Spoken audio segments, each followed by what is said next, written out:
Tiga bangunan usaha milik warga hangus terbakar di Desa Alu-Awe, Kecamatan Muara II, Kota Losemawe, Senin kemarin. Kobaran api mengejutkan dan membuat warga panik. Api diduga akibat arus pendek.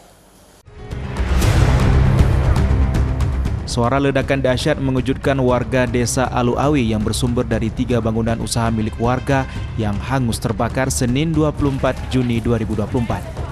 Besarnya kobaran api mengakibatkan warga sekitar panik dan sebagian berusaha memadamkan api untuk menyelamatkan bangunan dan harta benda lainnya.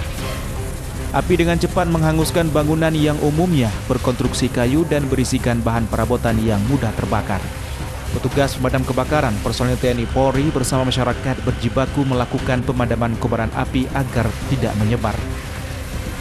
Junaidi, salah seorang korban kebakaran, mengaku bangunan miliknya beserta perabotan habis terbakar, tidak ada yang terselamatkan. Saat kejadian, rumahnya ditinggal kosong tidak berpenghuni. Belum diketahui pasti sumber kobaran api, namun diduga akibat arus pendek atau korsleting listrik. Ada orang di dalam waktu kejadian? Ada, kami harus bawa ya polisi. Oh, kosong bang?